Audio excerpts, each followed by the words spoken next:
we got to help fund some of the GPS backpacks they're now putting on ducks. Now we're able to put these tracking devices on them. And we can learn what they're doing all day. That's cool. So I've got a cousin that has a GPS band on his ankle, so I can speak to this. Yeah, we keep track of them.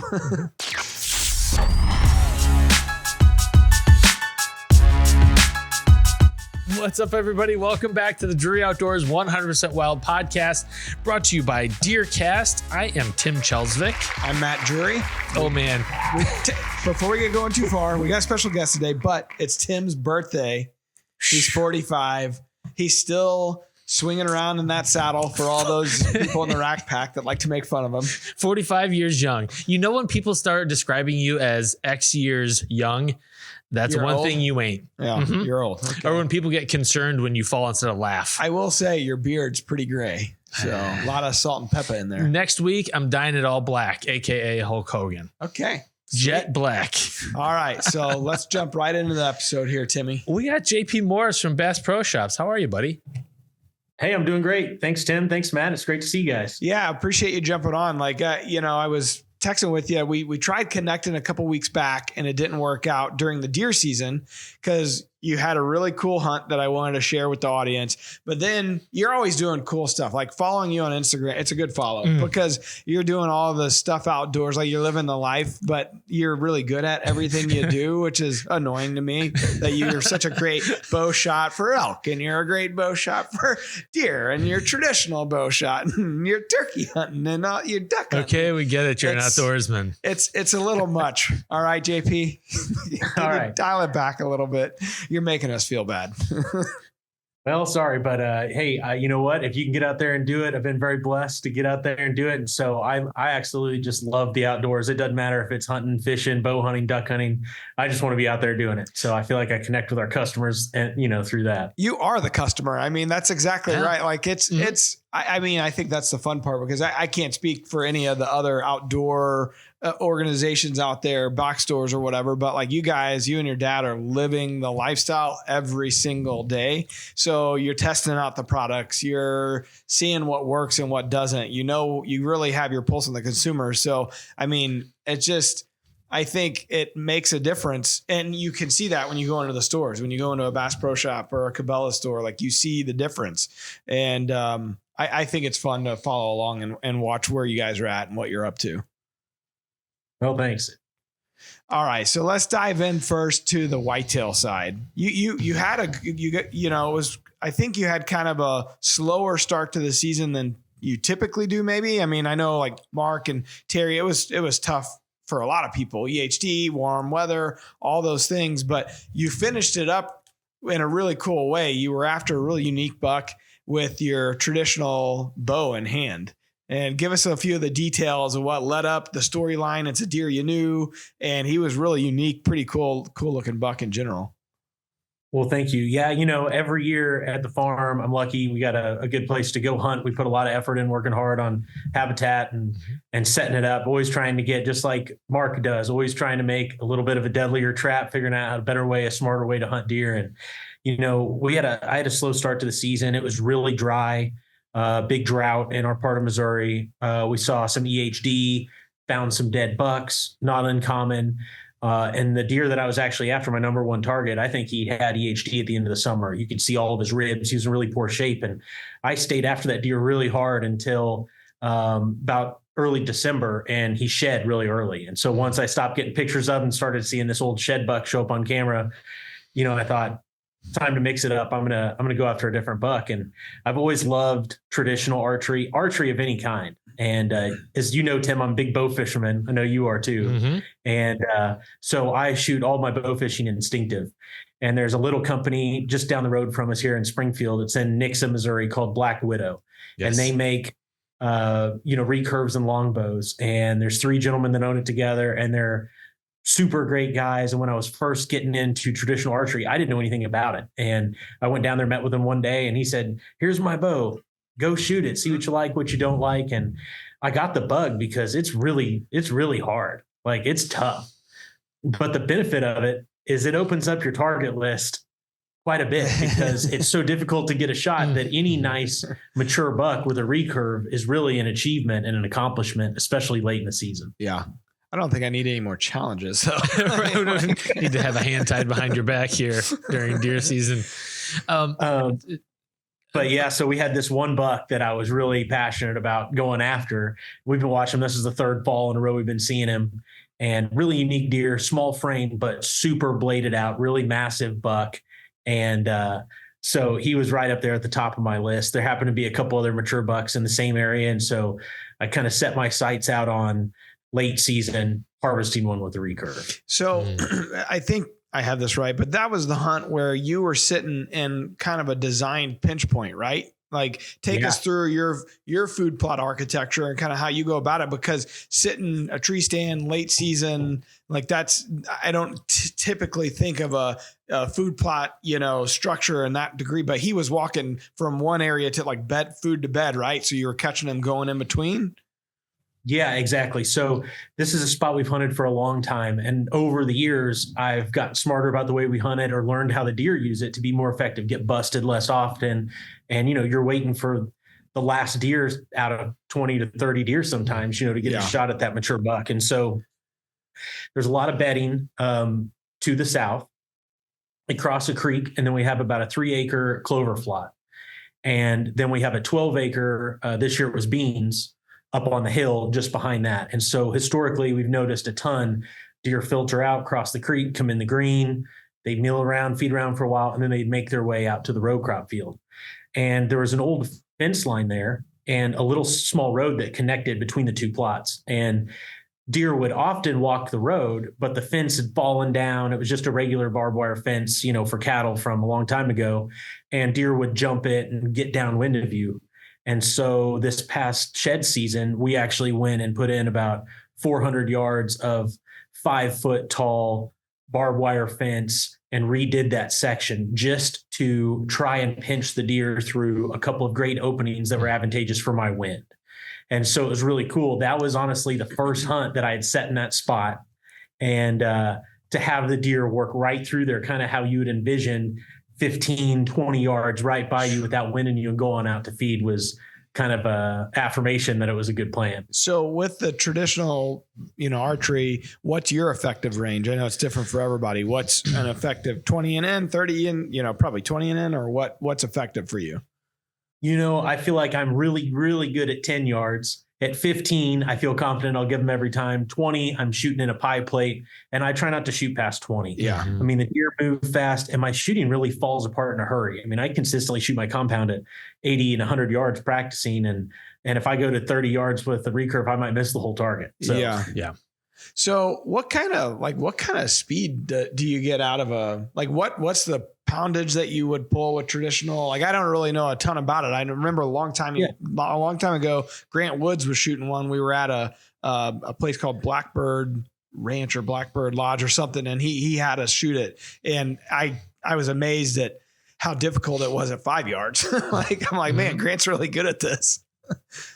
Yeah, it's tough, but once you do a little bit, you get practiced up, and it's not as easy to just pull it out of the closet and go be accurate like it is with a compound. The other thing that I found to be a real challenge with the recurve is that if I have a couple warm-up shots, I feel like I'm a very good shot. But when you go sit in a tree stand for 4 hours and the deer's not at 30 yards, the deer's at 8 yards, 10 yards, 12 yards, and can't move, or they'll pick you out. And so it's really difficult to get that one cold shot and actually hit what you're aiming at. Yeah. So what kind of poundage is something like that? So my recurve is 54 pounds at 28 inches of draw length, but I draw it a little further than that. So I'm probably closer to almost 60 pounds. And I think the real key is getting good arrow flight. And so getting the right spine. I shoot a 250 grain broadhead, so way heavier than I would ever shoot with my compound. But when you get the spine of the arrow right and get the arrow flight right, I mean, I had a complete pass through on that buck at 15 yards and it was sticking in the ground, several inches. Cool. So with the right shot and the right arrow flight, it's very effective. That's cool. And that was an older deer too, wasn't it? I mean, that was a pretty old buck. He was at least 5. And just from what I've gathered over the last few years of trail camera pictures. It's amazing to me. I grew up shooting fingers for compound archery. And it really you really, just like in traditional archery, with a sight or no? I mean, like, would you? Well, I mean, when I was a kid, my bow had Yeah. like little pins that you pushed into the rubber on the handle. Like Yeah. I think it was like a Indian Spirit or something. So practically no sights. Yeah. But like my dad shot compound leagues with just a set of fingers, and that was it. Just little leather Yeah. kind of glovelet that fit over your fingers. And it just makes you think about, like, with release aids, yeah, you can screw up a shot with a release aid, but JP, you probably know, like, how you release, like, there's so much more input on that string and on the bow and torquing that it's just another level of complexity in the shot process.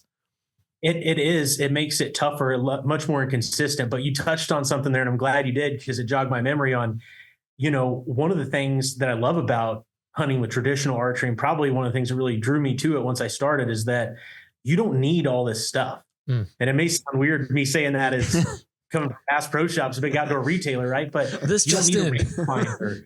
You don't need sights. You don't need a release. You don't have to have all this stuff. It's kind of refreshing to just grab your bow. And I do have a little leather tab that I use. Mm-hmm. But literally at my bow, I've got 5 arrows in my quiver on there and my release aid. And that's all I need to go to the woods and be successful. And it's kind of cool to go back to your roots and just not have, I look up during deer season, I've got my backpack and I've got camera and I've got my bow and I've got, all this stuff. And like, we don't always need it. So Yeah.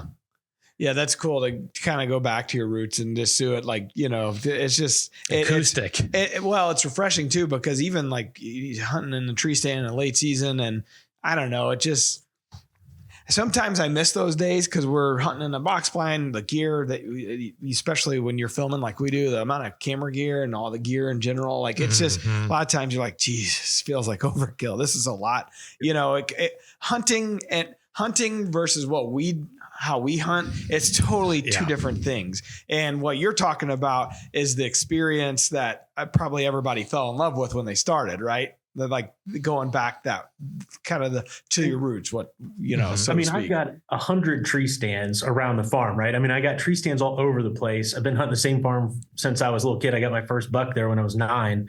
And so, or 7, first one with a bow when I was 9. And so it's been great to do that, but I'm still learning. And you still see what's that MRI, like Mark and Terry talk about.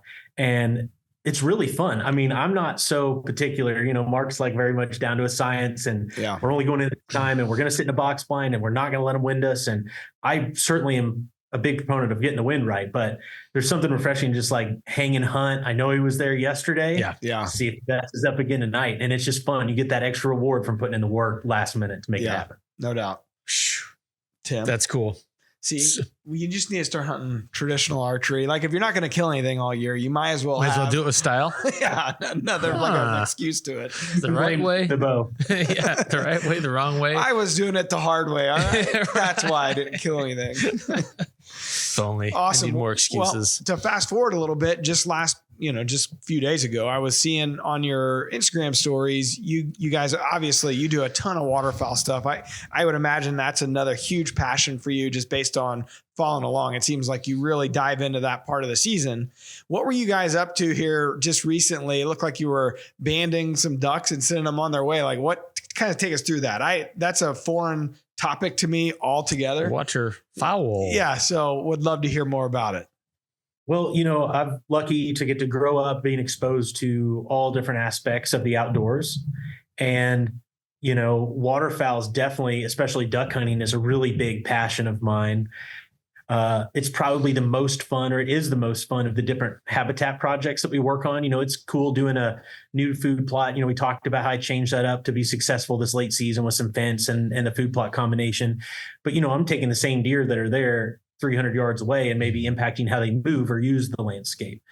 With waterfowl, it's really cool because we do a new duck project. We build a little levee, we plant millet or corn and flood it. And these ducks are coming from Canada. They're coming from the boreal forest, and they're coming to west central Missouri to the little unit that we flooded. And there's something so cool about that. And it's easy to lose track of it when you're out there and we're having fun and we're shooting some ducks, we get our limit, but you don't think about what journey those birds have made to get here and how many years have they done it.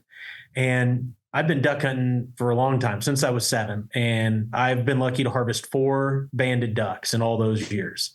hunting some great places and some really good hunting. And there's a really cool tie between like researchers and like policymakers and hunters with the banding program, because the hunters are really passionate about it, and it helps, our state officials and feds make better management decisions for how we manage the resource.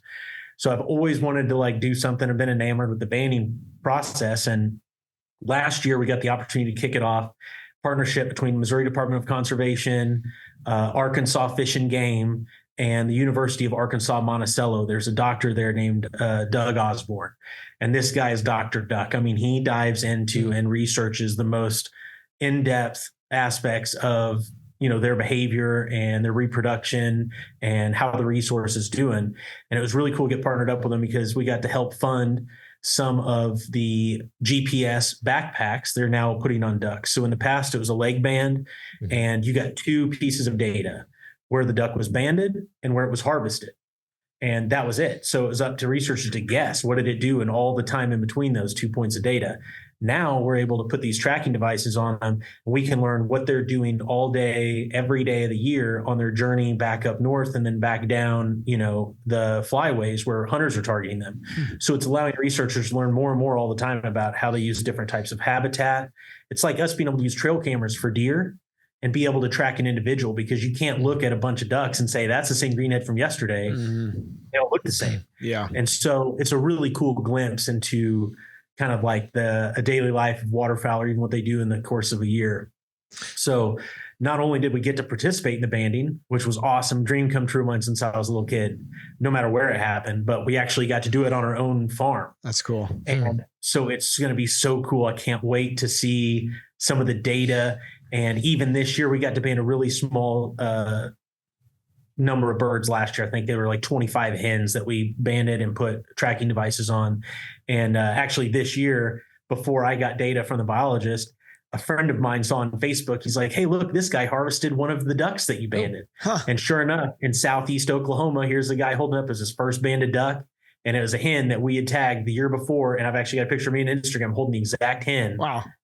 February 24th of 2023, I turned it loose in Clinton, Missouri, and now it's showed up in Oklahoma. So it's just so cool to get to learn more about the resource. So the technology on the band itself, for it to be checking in daily instead of, the old school style of where it's just, where it started and where it finished. So how is it connecting back to the system? Or is it like solar? Is it a solar power deal? I've seen some, I don't know where the hell I saw that. I've got a cousin that has a GPS band on his ankle, so I can speak to this. Yeah, we keep track of them. But how's that work? Yeah, there's 3 different tracking devices. And actually the study that we're part of right now with the Missouri Department of Conservation is biologists and researchers are trying to learn the differences and the impacts those tracking devices have on the bird. So they're getting data from these backpacks, and they're trying to now learn, does the backpack influence the data we're getting? As in, do those birds not travel as far as a bird that doesn't have one? Because it does add weight. But there's 3 main kinds, and so we're studying the differences between those. One is a backpack. It goes on with little elastic straps, has a solar panel on the back. It's very lightweight, and it records 1 point every hour, and it uploads that data once a day. So I can literally log on a website right now and see where the ducks have been since they were banded, where they're going, what type of habitat they're using, how much time they're spending there. Even when the ducks go inverted and they tip down to feed, the researchers can learn that. So they can see how much time are they spending feeding in the day versus just resting and loafing. The second kind, which we put out a bunch of, are geolocator bands. These are really cool. They're a little small leg band. It's yellow and it goes on their leg, and it has a little light receptor. And it uses sunrise and sunset time to determine latitude and longitude. And then they can take that into a program and it'll spit out where the duck was.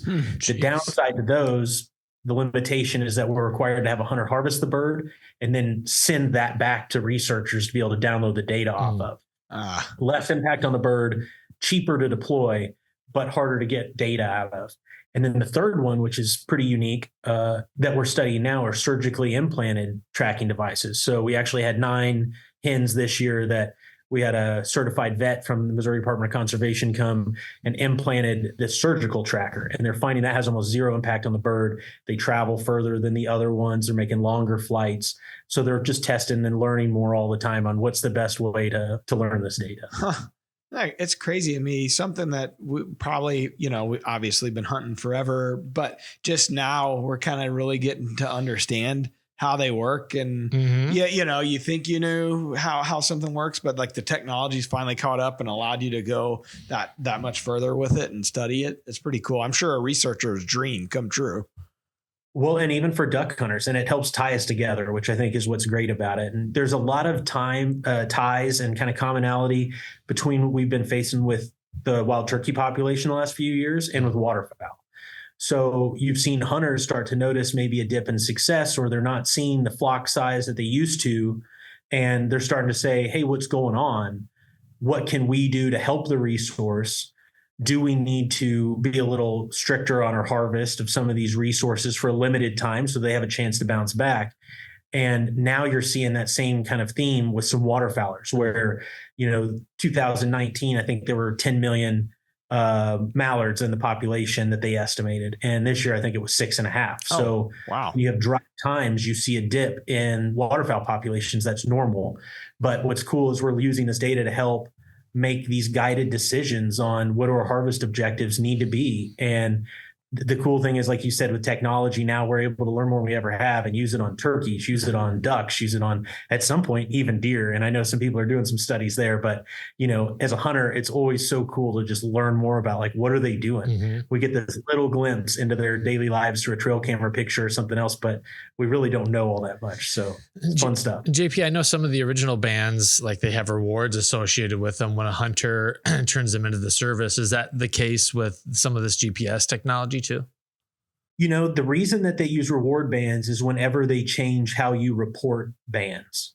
And so when they went from mail it in to call it in, they put out reward bands so they could see how many hunters were reporting them versus killing a band and saying, this is too tough for me to report it, or they didn't want to report it for some reason. And now that it's gone online, I mean, literally I harvested a banded mallard this year hunting with my dad and some friends of ours. And I was able, in the blind, within 5 minutes of shooting the duck, I put in the band number and it said this was banded in 2022 in Valentine, Nebraska.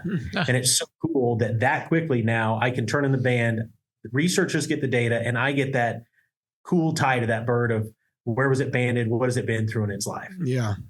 And it's interesting because that trophy, like the band itself, you see guys with the kind of like the necklace of the couple bands they have. Like that's a, like you said, you've been hunting your whole life, and how many you have? 4? I've got 4 mallard bands and probably 6 Canada geese. And so my lanyard looks pretty skimpy, but I promise you, I've spent a lot of hours and a lot of days out there hunting and had plenty of success. But, makes you realize those guys that have lanyards on lanyards full, they've put a lot of time in the field. So, So JP, how long until you start doing this with like buffalo and grass carp? Like, this grass carp live. It's interesting that you say that because they are starting to ban fish. I've seen it in spoonbill where they actually it's a very similar aluminum band that they use for like a goose, but it goes in their lip. And now researchers are studying these invasive carp like silvers, the jumping carp.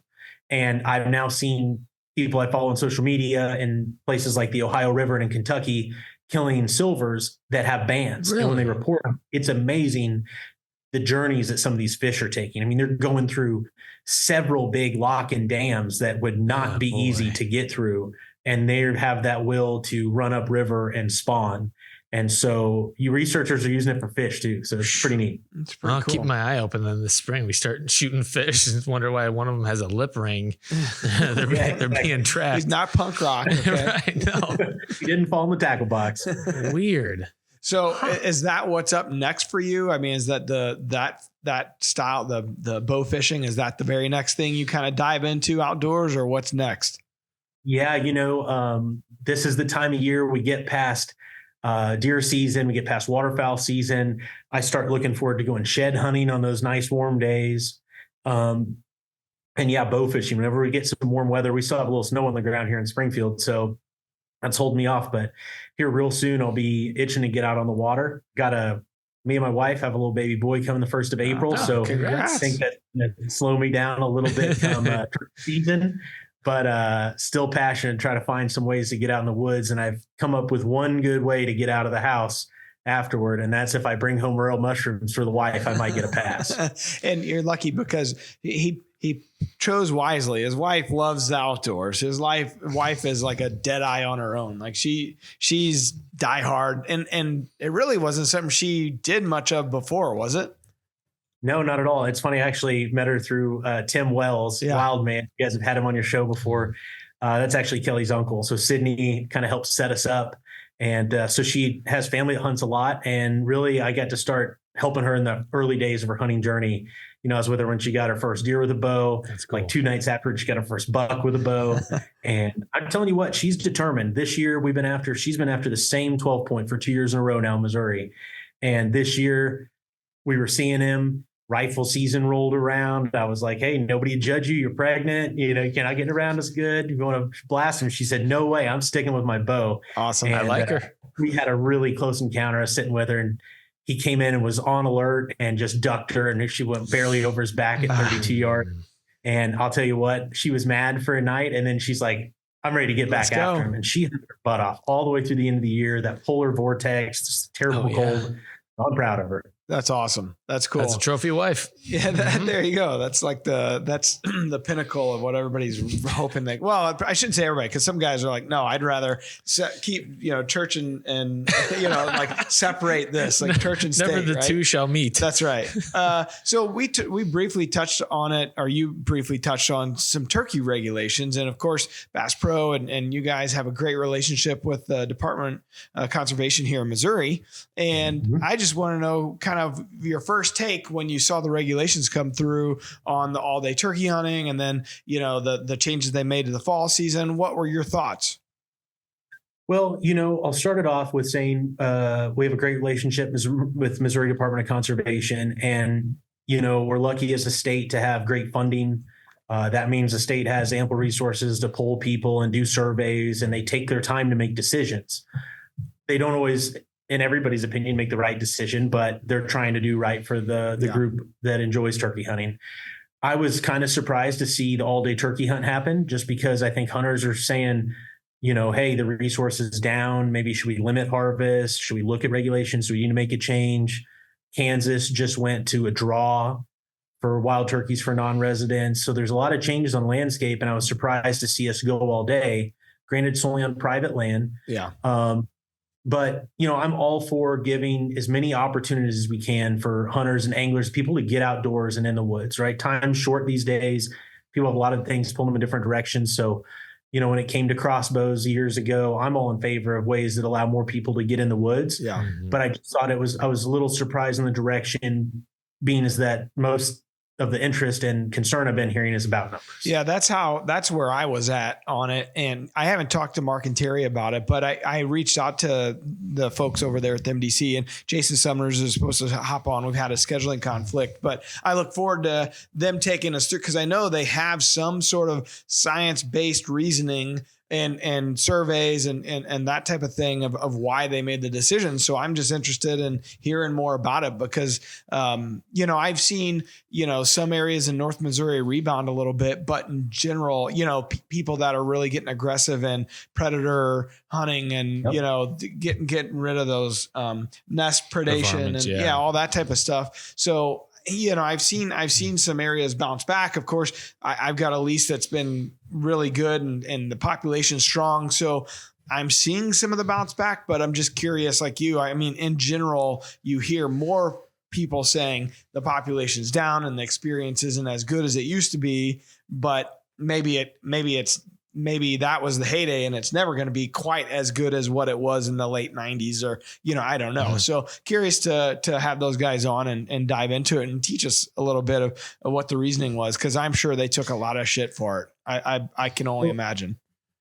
Yeah. It's so interesting just learning more about the resource. Some of these things, they might say, hey, this is not going to have any impact on harvest, that people have the same opportunities in the mornings as the evenings, but they use different habitat types. I know people that hunt a farm that's wide open, and they're always, when they do see birds, it's right up against the 1 p.m. deadline. Birds don't get out there until noon to 1. So it's going to open opportunities for some people, but it's definitely going to put a little more strain on the resource, I think.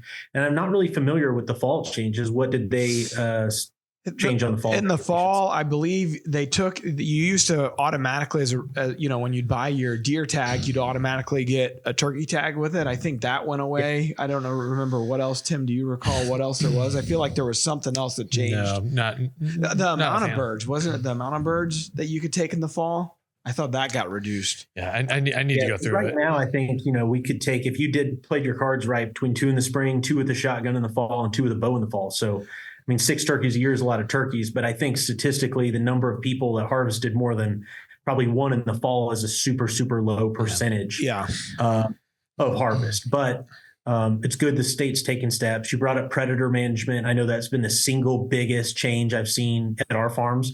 Putting a lot of time with dog-proof traps, working on raccoons and possums.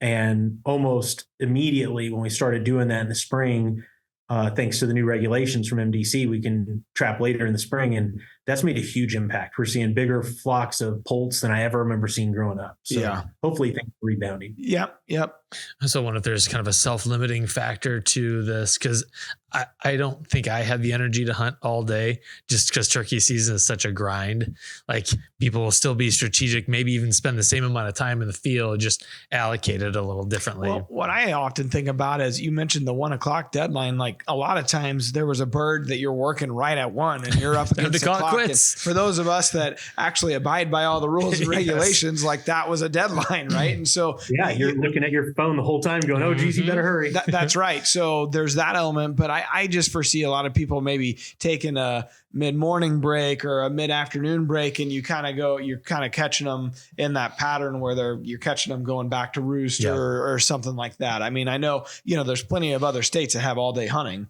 So it's, I just think, as you mentioned, it gives people more opportunities. So it gives the father and son, or the wife and daughter, or whoever, whatever combination, it gives them a chance after school during the middle of the week to go out. Like, those types of things, I'm sure were also part of the MDC's thought process here. We were talking about banding ducks earlier, and I was actually visiting with our director of conservation here at Bass Pro Shops. His name's Bob Zemer. He's a former director of the Missouri Department of Conservation, very knowledgeable. And we've been helping to fund a lot of wild turkey research, a lot of it through National Wild Turkey Federation. And really this year we've shifted not a large percentage, but quite a bit of the funds towards research, in particular in some of these key areas, like in the Midwest, and not just huge, big, pine plantation land. Yeah. And so I'm interested to learn more, and we've got to work on getting some of the data we're learning and some of these, things out to our customers. How do they help? How do they lean in, And so I think that's what's exciting with all this, is that people care about the resource. Hunters always have. And they're putting conservation right up there at the forefront. And I know if we do it, we're going to have resource for your kids and your grandkids to enjoy. So we just got to keep that in mind. Yeah, absolutely. I think that's one of the understated things that Bass Pro, your dad, in particular, has done such a great job over time of creating, that partnership with conservation. And it's not just one species, like across the board, whether it's clean water, and, down in Florida or wherever it may be. He's always passionate, and he's putting his money where his mouth is. In a lot of instances, he's helping totally fund, certain projects. And I don't know that your general customer may be fully aware of just how much you guys work with departments of conservation across the country and help fund some of that research. And it's been instrumental in creating a better place for everybody, a better outdoors for everybody for generations to come. So, it's probably not said, enough, but thank you guys for everything, because you guys are just leading the way and always have. Oh, well, thank you. Well, we got to say thank you to our customers, because without them, we wouldn't be able to make the impact that we do. And the great thing is we can all feel good about the difference we're making. I know last year in our catalog, we put in there that we're really proud over the last 10 years, we've given back 10% of our company earnings to conservation projects. So we look at it as our duty, right? I mean, if there's no fish in the lakes, or there's no turkeys, or there's no ducks to go chase, like, we're not going to have customers. And so, it's always looking in the forefront to say, what can we do to better, the resource and leave it in a better spot for the next generation. And 10% is a huge number. Like 1% would be a huge number. That's right, Tim. Huge. And so, I mean, that's really saying something. That's a lot of real dollars going to help real causes. So that's commendable for sure. I didn't know that. That's pretty awesome. Sweet. Well, we're real proud of. JP, is there anything in closing that you want to leave us with? Anything new or any new stores popping up that we need to know about? You guys launched another one in Missouri here in the St. Louis area last year in 2023. And I've already got a 4-wheeler from there. Like me and Cameron are there all the time. So for everybody listening, beware. 2 new stores coming here really soon. Actually, next Wednesday in Westchester, Ohio, which is on the north side of Cincinnati. We've had a store there for a long time, and we moved to a new home. So this is one of the few places where we left a store and we moved to a new spot and took a lot of the same outfitters, moved over to the new shop, and so we're having kind of a new grand opening for that market. So we're really excited about that. And then we also have a big store in Irvine, California, that's opening in a couple weeks. It's a huge, big area for business. I mean, a ton of traffic there, a ton of people outside of our normal hunting, fishing crowd a little bit. Yeah. But California still has a lot of great natural resources and a lot of people like the outdoors. So I think it'll be a good, successful store for us. I can only imagine the red tape involved with having a store in California. Yeah. Only imagine. So in something like that, when you have a maybe the consumer there that might be a little bit different, the huntings might be a little bit different, do you guys gear it more towards like the camping and the outdoor side, like the product offering, fishing? Like, is it different in a store like that, or is it kind of the same across, wherever you're at? We're steadfast behind the sports that we support. And so you're not going to go in a Bass Pro and, not see hunting and not see fishing. However, we do try to be regional, right? So I'm not going to say we're perfect, but they fish for a lot different stuff in, Washington State than they do in Alabama. And so having the right gear at the right store is really important to be relevant. I think stores like Walmart can get away with, not being the expert. It's convenience and a good price, but we try to hang our hat on being the experts, offering a really great, unique store experience, offering the right inventory to the customer at the right time, and hopefully trying to be helpful in them making their next memory. That's one thing I'm always excited about is people come to our stores to buy gear so they can go make memories with their family and friends. And if we can help them do that and be successful, then I think we're going to be successful. Yeah. Yeah. That's the cool part when you go into the store. It's like a lot of times you see memories of you as a child with your dad, and like it's those kind of things. It's like, all right, now you got to go make your own, it's fun. Yeah. So just don't jump into the aquarium. We've been working too on trying to help our customers share some of their memories. And so this year in the spring fishing catalog, we actually started a new kids photo contest. So kids can share their own fishing photo holding up a fish. Nice. And we're working on screens in the store and stuff where we can help rotate those through so that, kids will be shopping in the store and potentially see their own picture and they're holding up a bass they caught or a trout they caught. And so that's cool. That's cool. Inspiring the next generation and kind of helping them share their fun memories. Yeah. That makes me think of the Super Bowl commercial you guys had a couple of years ago. I guess that was maybe the first full year of COVID, where it was getting back to the outdoors and get outdoors and all that. And it was very family oriented. And it's always cool to see those commercials. You guys just had one in the Super Bowl on the tracker side. That was cool. Yeah. It was how you guys phrased it was pretty neat too. It was like for, whatever, $5 a day, you can have your own boat. I think that was what it was, $5 or $4 or something like that. It's like, hey, you put it that way. Hell, I need a boat now. I need two. Well, that's what doing that's all about, is helping to expand the market. And if we can help to make boating more affordable or obtainable for the average American family, then what a great way to get your kids off the iPad and out of the house in a family-friendly way. And so we really thought, by touching on for as little as $5 a day, you can make memories of your own that'll last a lifetime. It's true. I mean, you don't think about it, but it's pretty affordable on our entry-level aluminum side. The economy's tough right now and interest rates are high. And I think we've seen, pullback in really expensive bass boats and stuff like that. But when that happens, we see a shift from people wanting to buy really expensive boats to wanting to buy more affordable boats. People still want to get out of the water and still have fun and go fishing. You think about your average person, probably how much they blow a day on like energy drinks or like the gas. Alan looked up. Yeah. So, I mean, think about it. Like you blow $15 at the gas station and don't think twice, so it was a wise advertising tool because I instantly stuck with me. I'm like, oh, $5 a day. They stole it from Sally Struthers back in the 80s. Is that right, Tim? Probably. That you think that's it? The advertising, the marketing department. JP's like they're onto us. You know what? There was I think we borrowed it from Camping World. Well, I will say your point about the iPad is really pertinent because it's like we got the kids the Tracker 90 or whatever, the 4-wheeler, the ATV for Christmas, and they just they want to use it more. They want to get outdoors more. And part of it's just kind of show up the kids in the neighborhood. It's a flex. Here's a great point. A little girl in the, one of our neighbors, she's on her iPad all the time, not really exposed to the outdoors. Mm-hmm. And she told her dad, she's like, for my birthday, which is until July, she's like, I don't want an iPhone. I want a 4-wheeler. And I was like, ooh, I was like, well, look what you did Dad. Now. But that's the whole point. Like, this girl had never had that kind of experience. Right. And so we gave her a helmet. We put her on with my wife, Miranda, and took her on a ride. And now she's hooked, so that's the experiences and the opportunities. See, this is what it could be like if your parents really loved you, young lady. Yeah. Screw the phone. You need a 4-wheeler. Oh, guess what? You need a farm too.